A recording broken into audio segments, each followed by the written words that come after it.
Hello friends, good evening, नमस्ते, सत श्री अकाल। देशपांडे सर की क्लास में आपका स्वागत है। डीपी सर की क्लास। आज बहुत खुशी हो रही है आप लोगों से बात करते हुए, क्योंकि मेरे पास इतनी सारी डिमांड्स आई हैं कि सर अब फाइनल एग्जाम्स बहुत नजदीक है, बिल्स ऑफ एक्सचेंज की जर्नल एंट्रीज थोड़ा तंग कर रही है, तो प्लीज मदद कर दीजिए। Very good. मुझे बहुत अच्छा लगता है जब स्टूडेंट्स आगे होकर के डाउट्स पूछते हैं, बहुत अच्छी बात है। चलिए आओ अपन फटाफट रिवाइज कर लेते बेटा, कोई बहुत टफ चैप्टर नहीं है, बिल्स ऑफ एक्सचेंज। अब हम बहुत ज्यादा इसकी थ्योरी में नहीं जाएंगे, क्योंकि हम ऑलरेडी इसके ऊपर कुछ वीडियोस अपलोड कर चुके हैं। अगर मान लीजिए आपको थ्योरी में या इसके बेसिक्स में कोई समस्या है, तो आपसे एक रिक्वेस्ट है कि आप जाकर के वो वाला वीडियो देख लें, वहां आपको पूरी थ्योरी प्रॉपरली मिल जाएगी। राइट। अब बिल्स ऑफ एक्सचेंज में आपको पता है कि ये है नेगोशिएबल इंस्ट्रूमेंट एक्ट। राइट, मतलब bill of exchange is a negotiable instrument act for which there is a special act created, the Negotiable Instrument Act 1881। उसका मतलब यह है कि ये बिल एक लीगल डॉक्यूमेंट है, एंडोर्सेबल है, ट्रांसफरेबल है। राइट, उसकी कुछ शर्तें हैं, उन शर्तों के हिसाब से ये नेगोशिएट हो सकता है। आप इसको एंडोर्स कर सकते हो, आप इसे चाहे तो बिल को बैंक से डिस्काउंट करा सकते हो। अगर आपको पैसों की ज्यादा जरूरत है तो इसके बहुत सारे यूसेज है। अब ये पूरा चैप्टर बेटा 3 पार्ट्स में डिवाइडेड है। मैं तीनों पार्ट्स की जर्नल एंट्रीज बहुत स्पीड से आपके सामने लिखूंगा, आप देखते जाना। पहला है, फर्स्ट जो इसका पार्ट है, पोर्शन है चैप्टर का, वो है bill honoured on due date.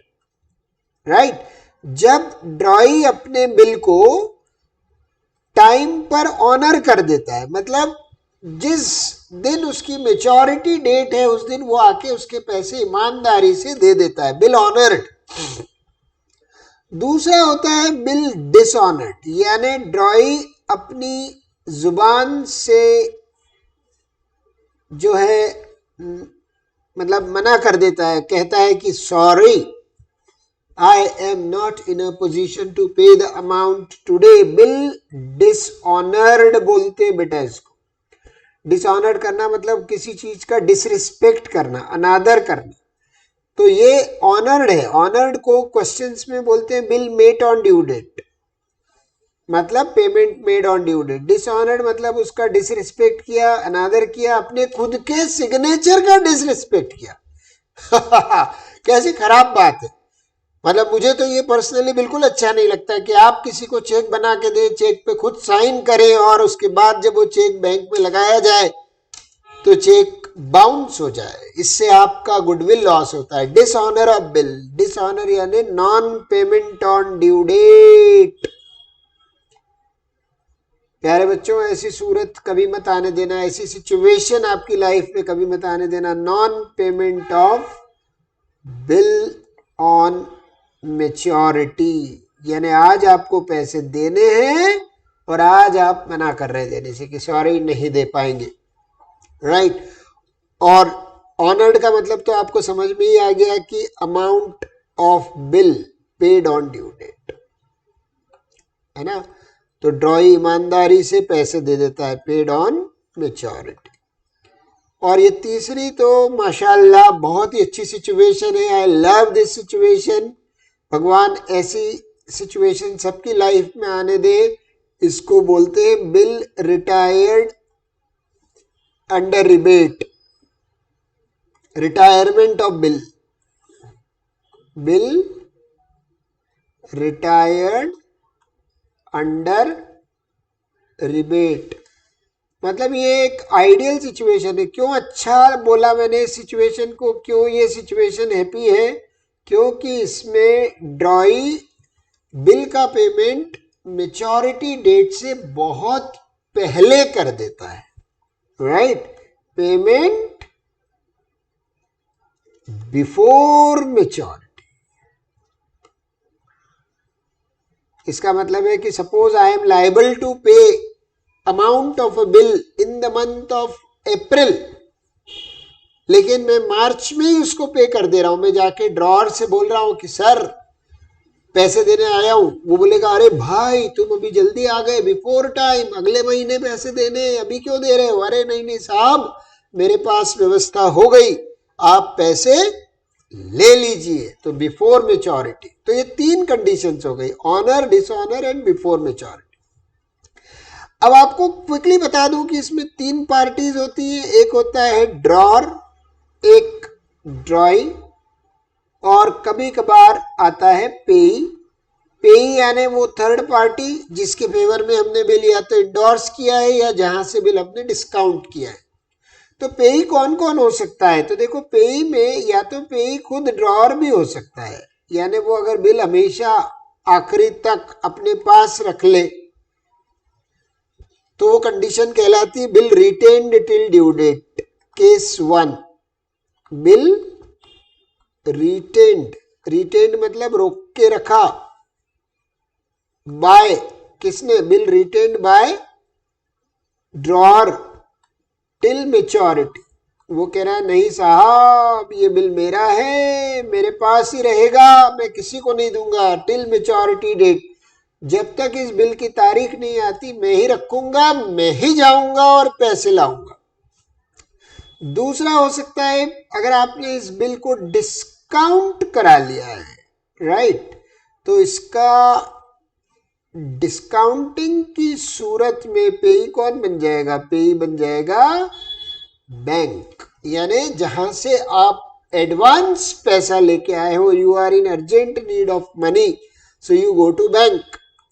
तो इस कंडीशन को क्या बोलते हैं? इस कंडीशन को बोलते हैं bill discounted before maturity date. अभी सारे सवाल करके दिखा रहा हूं मैं आपको। तो मेरे पॉकेट में एक बिल रखा है जिसके पैसे मुझे मिलेंगे अगले महीने, मगर मुझे चाहिए आज, अभी, इसी वक्त। कहां जाऊं? बैंक में जाओ या किसी फाइनेंसर के पास जाओ। फाइनेंसर को बोलो कि ये बिल है मेरे पास, तुम रख लो और इसके बदले में मुझे एडवांस दे दो, और जब इसकी ड्यू डेट आएगी तो तुम्हारे पास मेरा ड्रॉई आकर के पैसे देके चला जाएगा। लेकिन वो आपको जो फाइनेंसर है जो एडवांस देगा, उस एडवांस पे आपसे वो लेगा इंटरेस्ट। उस इंटरेस्ट को बोलते हैं डिस्काउंटिंग चार्जेस। तीसरा इसका पेई हो सकता है कोई इंडोर्सी, यानी आपने अगर ये बिल किसी और के फेवर में ट्रांसफर कर दिया, इंडोर्समेंट कर दिया, यानी आपको बिल मिला कहीं से और आपको किसी दूसरे इंसान के पैसे देना थे, तो आपने क्या किया? आपने उसको बोला कि भाई भाई भाई सुन, मुझे तेरे देने हैं 50,000 रुपए, मेरी जेब में ये 50,000 का बिल है, तू ये रख ले, अगले महीने तू इस ड्रॉई के पास जाके पैसे ले आना। तो उस केस में पेई बदल जाएगा। तो पेई कौन होता है? अगर हम बिल इंडोर्स कर दे तो bill endorsed before maturity date. किसी तीसरे पर्सन के अकाउंट पे अपन उस बिल को ट्रांसफर कर देते हैं कि भाई तू रख इस बिल का, नया मालिक तू, आज तक इस बिल का मालिक मैं था, मुझे पैसे मिलने थे, अब इस बिल का मालिक तू है। देने वाला कौन है? पैसे कौन देगा? ड्रॉई देगा।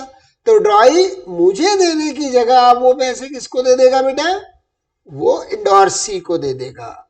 और चौथा होता है जब हम बिल को अपने पास ही रखें मगर अपने पास गुम ना जाए, खराब ना हो जाए, अपन उसकी ड्यू डेट भूल ना जाए, इस चक्कर में अपन क्या करते हैं, इस कारण से अपन क्या करते हैं, उस बिल को कलेक्शन पे भेज देते हैं बैंक के पास। तो बिल सेंट फॉर कलेक्शन, ये है इसकी चौथी कंडीशन। क्या नाम है उस कंडीशन का? Bill sent for collection, right, on और before due date, before due date और on due date, maturity date.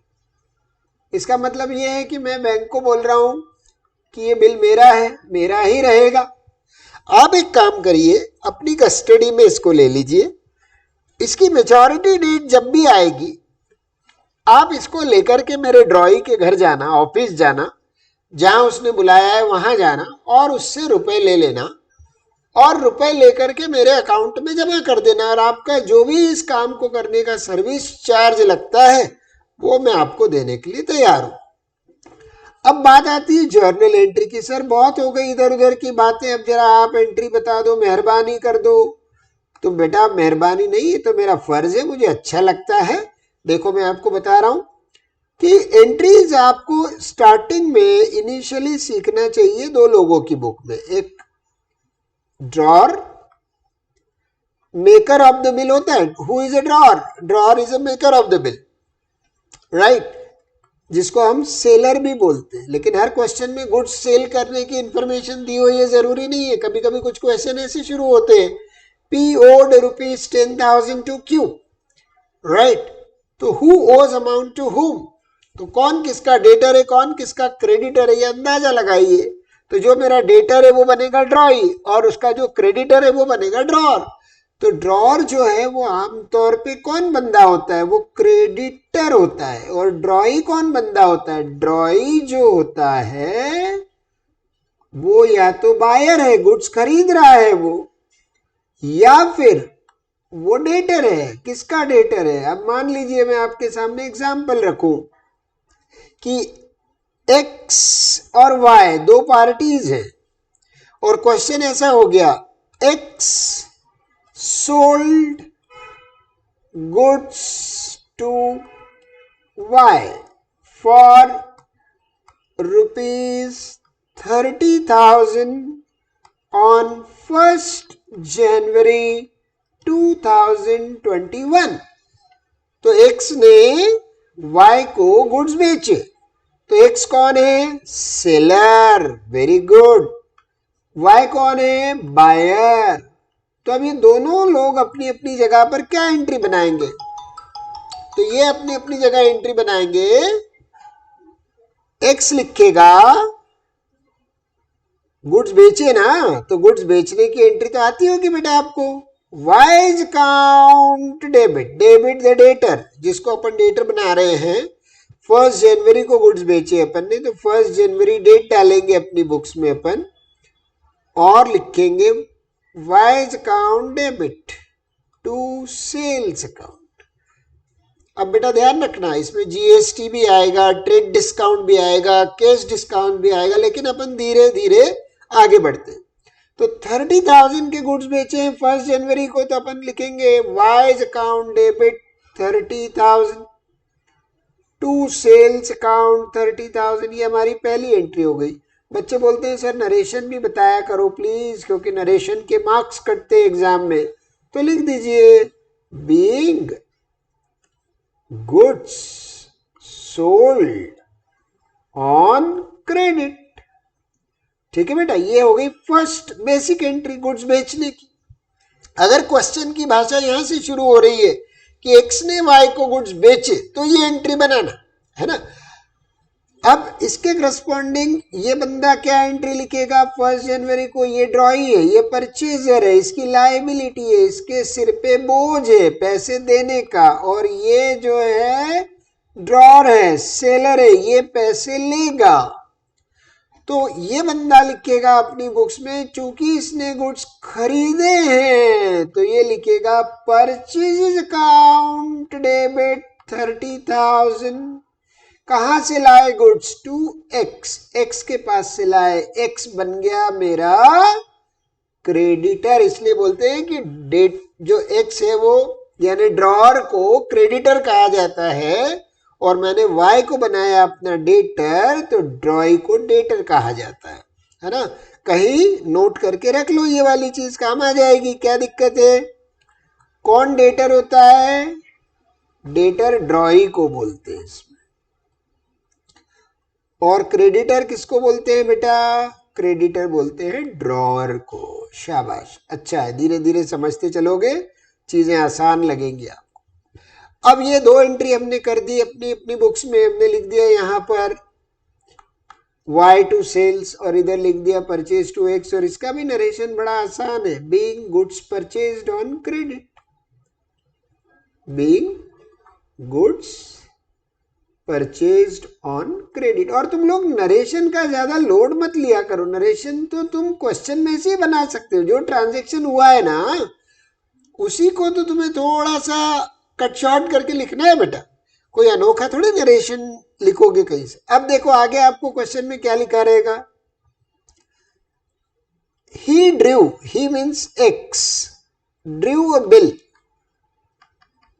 For, कुछ भी ड्यूरेशन दी रह सकती है, 3 months ड्यूरेशन, यानी 3 महीने में पैसे देना है, 3 months ड्यूरेशन ऑन वाई, मतलब एक्स ने वाई के ऊपर एक बिल ड्रॉ किया। ड्रॉ किया मतलब उसको बोला कि भाई तू मुझसे गुड्स ले रहा है तो एक कागज पे लिख के दे दे, प्रॉमिसरी नोट जैसा बना दे कि तू मेरे पैसे इतनी तारीख को दे देगा। वो बोलता है मुझे लिखना नहीं आता, तो लिख भी एक्स देगा, ऑर्डर देगा। आपको पता है bill of exchange is an order to pay the amount, whereas promissory note is a promise to pay the amount. So bill of exchange कौन बनाता है, सेलर बनाता है, ड्रॉअर बनाता है। और प्रॉमिसरी नोट कौन बनाता है, खुद बायर बनाता है ना, ड्रॉई खुद बनाता है, जिसको पैसे देने हैं वो बनाता है। He drew a bill for 3 months duration on Y.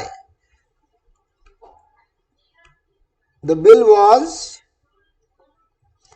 honored on due date, मतलब उसने बिल ड्रॉ किया, ड्रॉ करने में सब चीज आ गई, मैंने बिल बनाया, उसको दिया, उसने साइन की, मुझे रिटर्न किया, बिल आ गया मेरी पॉकेट में, राइट। और ड्यू डेट जब आई, मेच्योरिटी डेट, तो मैंने उसके सामने बिल रखा, उसने पैसे दे दिए। The bill was honoured on maturity. अब यहाँ आप हालांकि सब जानते हो, लेकिन उसके बावजूद भी आप ये कर लो प्रैक्टिस चाहो तो, 1 जनवरी को जो बिल लिखा गया है 3 महीने की ड्यूरेशन के लिए लिखा गया है, तो 3 months जोड़ लो, और 3 days ग्रेस के होते हैं तुम्हें पता है, वो जोड़ लो, तो इसकी ड्यू डेट April 4 आ जाएगी। अब इसकी अपन एंट्रीज क्या बनाएंगे, तो देखिए, एक तो एंट्री इस बात की बनेगी कि इसने एक बिल बनाया, इसको दिया, इसने उसको साइन करके वापस इसको दे दिया, मतलब ये अपने सिग्नेचर, अपने ऑटोग्राफ दे रहा है। कौन दे रहा है, वाई ऑटोग्राफ दे रहा है, और एक्स को ऑटोग्राफ मिल रहे हैं। तो वाई चूंकि बिल का मालिक है, उसके लिए बिल एसेट है। आपको पता है भैया कि बिल रिसीवेबल एसेट होता है, तो अपन लिखेंगे बिल रिसीवेबल अकाउंट डेबिट। कहां से मिला वो बिल, वाई की तरफ से मिला, तो टू वाईज अकाउंट। देखो ये वाई का अकाउंट ऊपर अपन ने डेबिट किया था, नीचे क्रेडिट कर दिया, कैंसिल आउट हो गया। 30,000 का एक कागज का टुकड़ा उसने अपने को लिख के दे दिया कि भाई साहब ये आप संभालिए एविडेंस के तौर पे, हमने बनाया, उसने साइन करके दिया। तो अपन ने बनाया, उसने साइन करके दिया, तो इसलिए अपन लिखेंगे बीइंग एक्सेप्टेंस रिसीव्ड। एक्सेप्टेंस मतलब स्वीकृति, स्वीकृति, एक्सेप्टेंस रिसीव्ड। ये भी 1 जनवरी को एंट्री हो गई।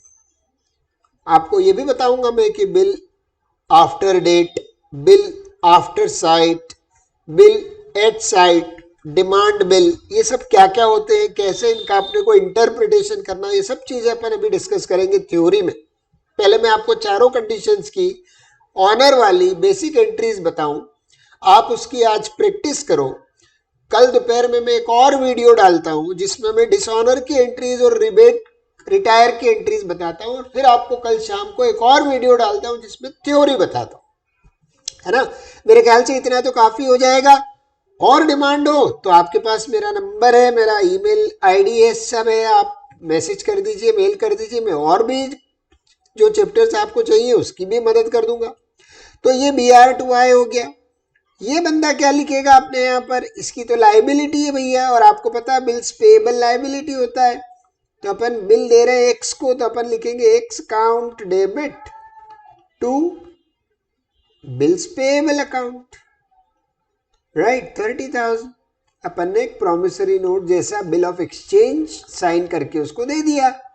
Bill of exchange is an order to pay the amount, whereas promissory note is the promise to pay the amount. Bill of exchange is made by the drawer, promissory note is made by the purchaser, the person who has to pay the amount, यानी debtor बनाता है, ठीक है।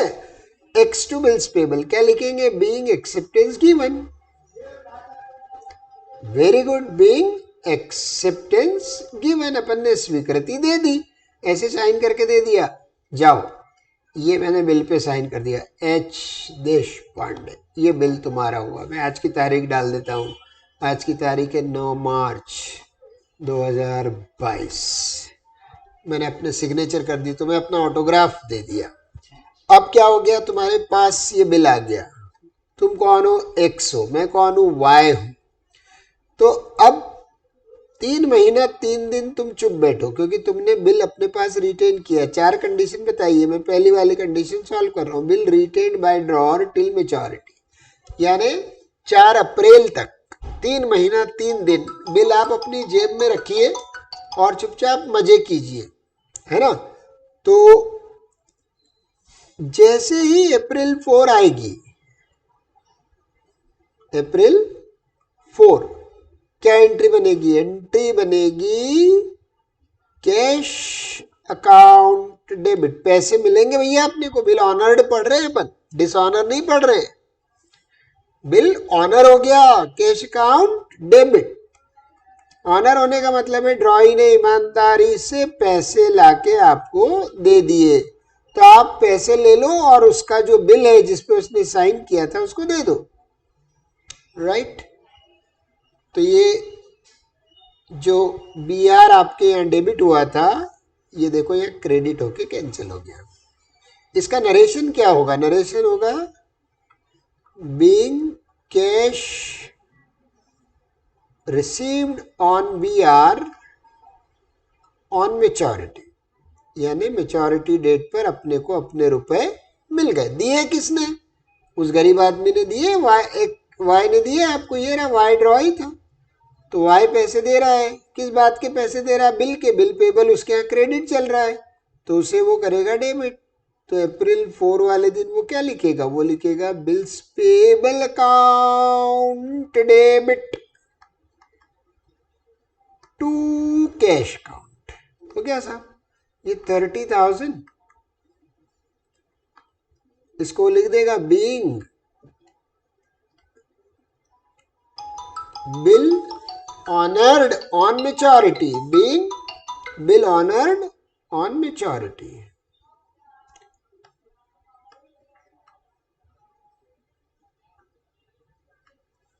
Right बच्चों, तो ये हो गई एक कंडीशन 3 एंट्री वाली।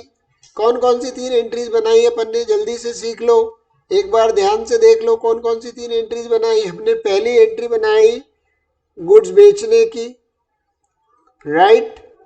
फिर दूसरी एंट्री अपन ने बनाई बिल ड्रॉ करने की,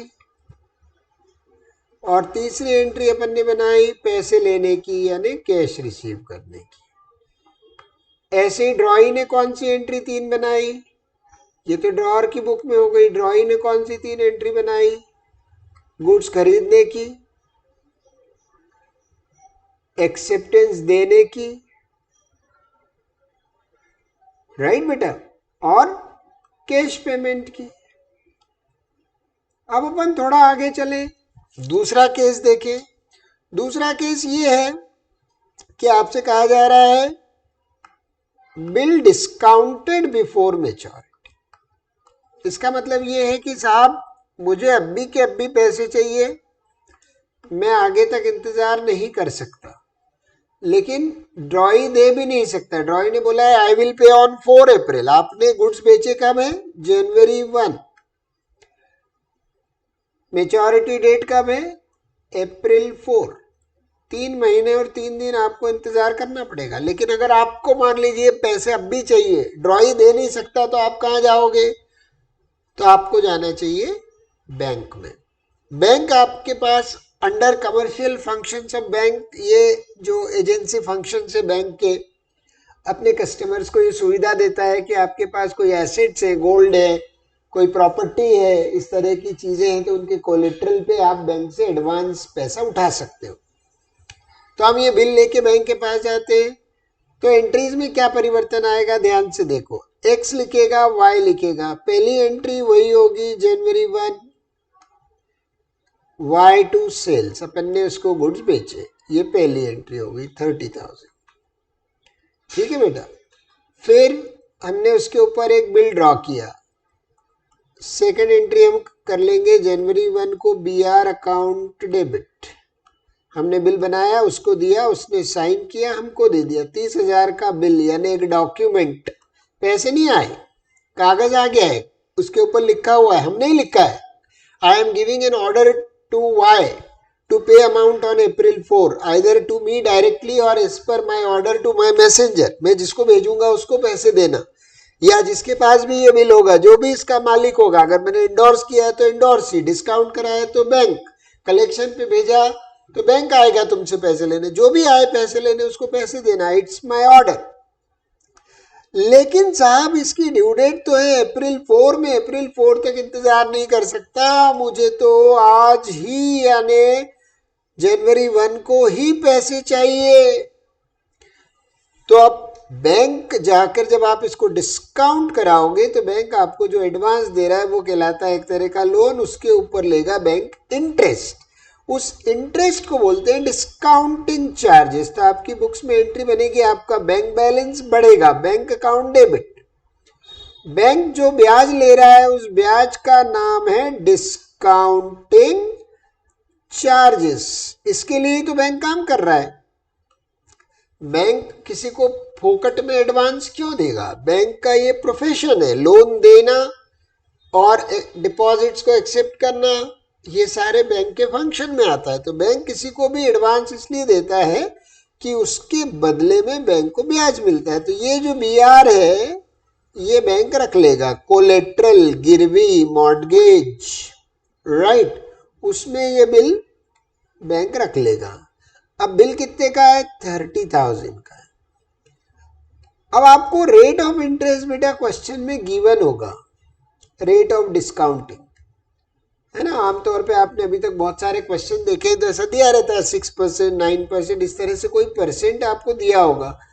पी आर टी का फॉर्मूला आपको लगाना है, P into R into T, R by 100, क्योंकि आर परसेंट में होता है तो डिवाइडेड बाय 100 होगा, और टी डिपेंड करेगा, अगर डेज में है तो 365 लेना नीचे, और अगर टी मंथ्स में है तो 12 लेना। तो मंथ्स में टी है तो 12 और डेज में है तो 365, ये डिपेंड करेगा।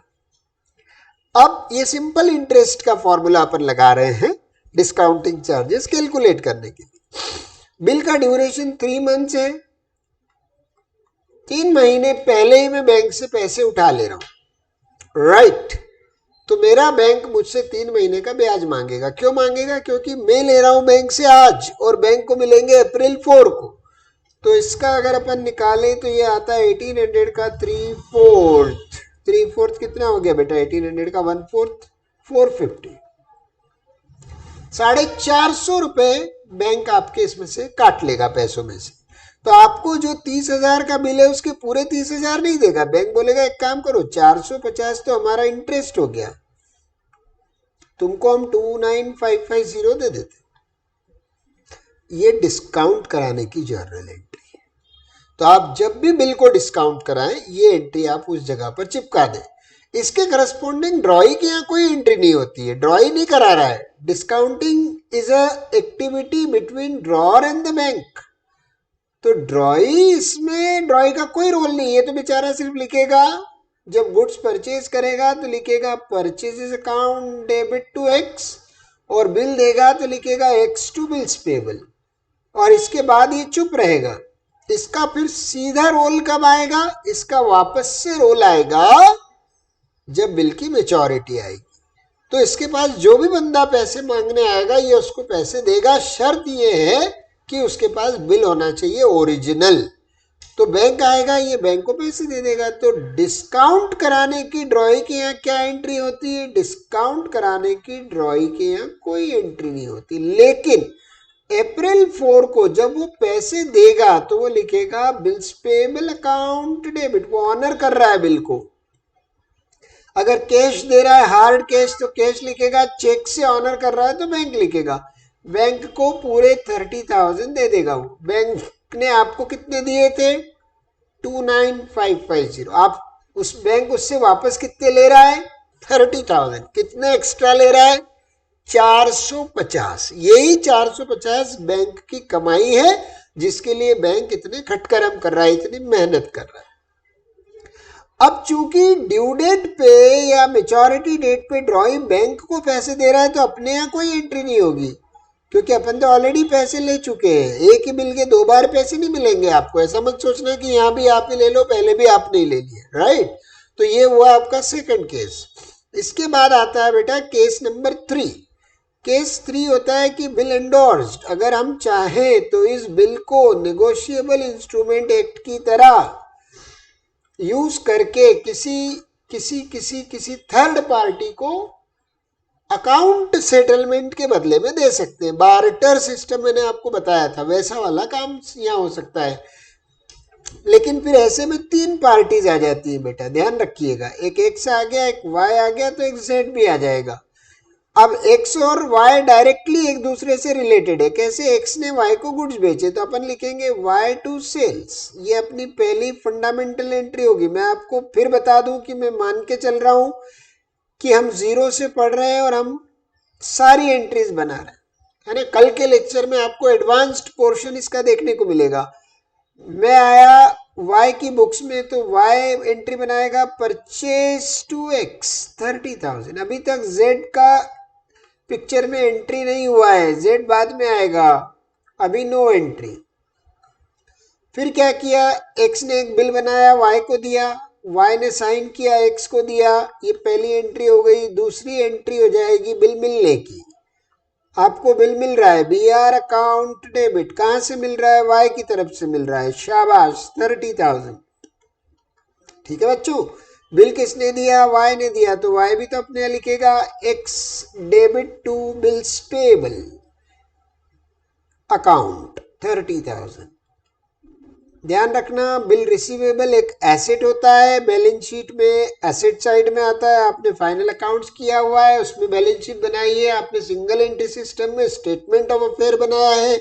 तो अब तक आप जानते हैं कि BR is an asset, bills payable is a liability, right. तो ड्रॉअर के तो हमेशा मजे हैं। ड्रॉअर के लिए वो बिल ऑफ एक्सचेंज एसेट बन जाता है, bill receivable, no entry.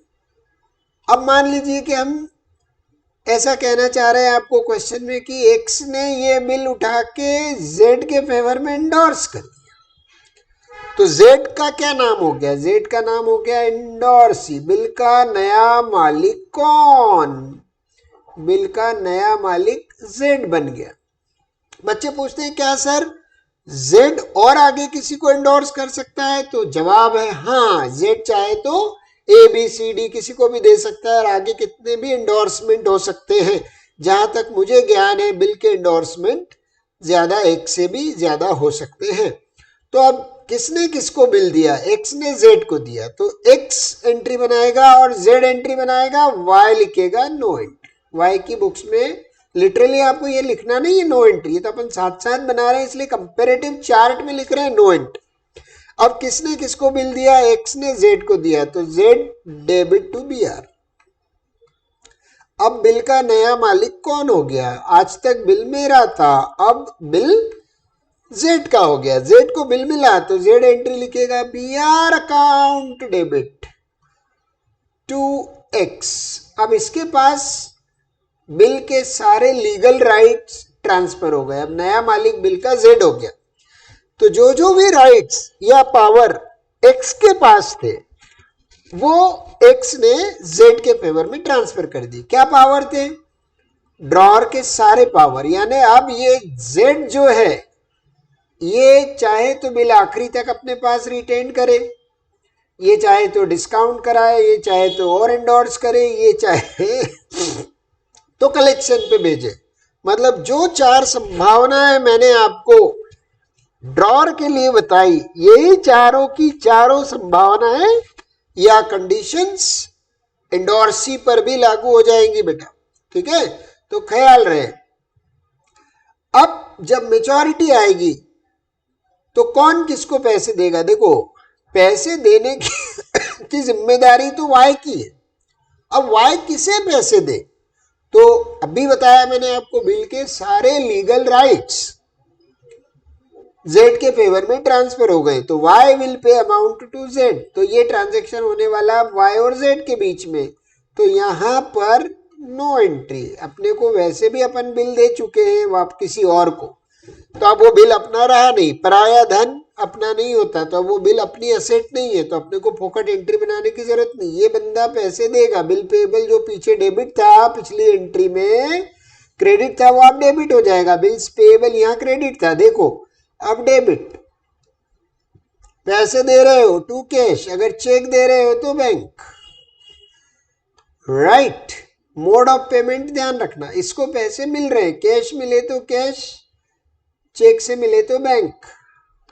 To, bill receivable, ये जो डेबिट था ये डॉक्यूमेंट यहाँ क्रेडिट हो जाएगा, बिल रिसीवेबल अकाउंट 30,000, खेल खत्म, राइट। तो ये हो गई बेसिक एंट्रीज ऑनर के केस में एंडोर्समेंट की भी। अब मान लीजिए कि यही बिल मैं आपको कह रहा हूं कलेक्शन पे होता, bill sent for collection, bill sent for collection में ड्रॉअर और पेई सेम रहते हैं, सेंट फॉर कलेक्शन, ये सिर्फ अपने दिल की तसल्ली के लिए बिल बैंक में जमा करके आता है, ताकि अपने को जाना ना पड़े पैसे लेने, सीधा बैंक जाए, बैंक अपने पास पैसे लाके इसके अकाउंट में डिपॉजिट कर दे।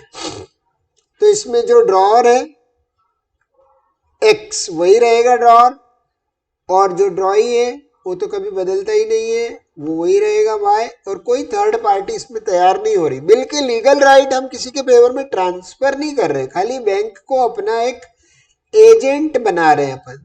तो अपन क्या लिखेंगे, जब अपन गुड्स बेचेंगे तो अपन लिखेंगे वाई टू सेल्स। शाबाश, मैं फिर कह रहा हूं आपको कि मैं बेसिक क्वेश्चन करवा रहा हूं, सवाल मत उठाना ऐसे कि अरे ये तो सिंपल एंट्री है। ये लिखेगा परचेज अकाउंट डेबिट 2x, ये हो गई फर्स्ट एंट्री दोनों की बुक में, रट लो, याद कर लो, बार बार अच्छे से देख लो, गड़बड़ मत करना। फिर क्या, फिर यही, इसने एक बिल बनाया, इसको दिया, इसने साइन किया, इसको दिया, इसके पास बिल आ गया, ये तो बिल रिसीवेबल, दिल नहीं आ गया, मैंने बोला बिल आ गया, B R account debit to Y, कहां से आया, वाई से आया, B R to Y, acceptance received, इस बंदे ने बिल दिया है तो ये लिखेगा बिल पेबल अकाउंट, सॉरी मैंने खुद गलती कर दी, बिल पेबल नहीं, X debit to bills payable 30,000। तो पहले हमने क्या करा बच्चों, हमने गुड्स खरीदे, लायबिलिटी बन गई 30,000 की, एक्स क्रेडिट था, एक्स को कर दिया डेबिट, बिल्स पेबल, नई लायबिलिटी क्रिएट हो गई, है ना। तो जब हम किसी को बिल बना के देते हैं, साइन करके देते हैं, तो हमारी लायबिलिटी खत्म नहीं होती, खाली लायबिलिटी का फॉर्म चेंज हो जाता है, टाइप चेंज हो जाता है, सीधा पर्सन के अगेंस्ट या तरफ लायबिलिटी ना होते हुए वो एक डॉक्यूमेंट की लायबिलिटी हमारी बन जाती है, मगर लायबिलिटी रहती है हमारे सिर पे ही। अब ये बंदा क्या चाह रहा है, ये बड़ा बिजी आदमी है, बिजनेसमैन है भैया, इसके पास बहुत सारे काम है, फुर्सत नहीं है, ये सोचता है कहाँ बिल अपने पास रखो, भूल गए तो परेशानी, गुम गया तो परेशानी, बैंक को बोल देते हैं। तो इसने वो बिल उठा के बैंक को दिया। अब बैंक को जब आप बिल देते हो तो दो घटनाएं होती, पहले आप बिल देते हो, फिर बैंक उसका पैसा लाती है। तो जब आप बिल को बैंक को हैंडओवर कर रहे हो तो आपके अकाउंट में पैसे नहीं आ रहे, अभी तो खाली आप कागज का टुकड़ा बैंक को दे रहे हो और बैंक से रिक्वेस्ट कर रहे हो कि बैंक तुम जाना पैसे लाना। तो यहां पर एक टेम्पररी अकाउंट खोला जाता है बेटा, bill sent for collection account. कुछ लोग इसको बिल फॉर कलेक्शन भी लिखते हैं, कुछ लोग इसको बैंक फॉर कलेक्शन भी लिखते हैं। बस ध्यान रखना यहां बैंक अकाउंट डेबिट मत कर देना, क्योंकि बैंक अकाउंट डेबिट करना एक बहुत सीरियस चीज होती है। जैसे ही आप अपनी बुक्स में बैंक अकाउंट डेबिट करते हैं उसका मतलब आपने अपना बैंक बैलेंस बढ़ा लिया। तो अगर एक्चुअली बढ़ा हो तो अच्छी बात है, खाली कागज पे बढ़ा के खुश मत होना, है ना। अपनी पासबुक उठाओ और उसमें एक जीरो बढ़ा दो, तो इससे आपका एक्चुअल बैलेंस नहीं बढ़ गया बेटा उसमें। तो ये बैंक अकाउंट डेबिट करना यहाँ गलत होगा, टेक्निकली एरर हो जाएगी। तो बिल सेंट फॉर कलेक्शन एक टेम्पररी अकाउंट खोलेंगे और ये जो बी आर है इसको ये क्रेडिट कर देंगे, बैंक को हैंड ओवर कर रहे हैं, बैंक को बोल रहे हैं बैंक के बिल पकड़ो, भूलना मत, जब ड्यू डेट आए तो मेरे एजेंट बन के तुम जाना ड्रॉई के पास, उससे बिल पैसे लेना और मेरे अकाउंट में जमा कर देना, और तुम्हारा कुछ चार्ज बनता हो तो वो उसमें से डिडक्ट करके मुझे मैसेज कर देना।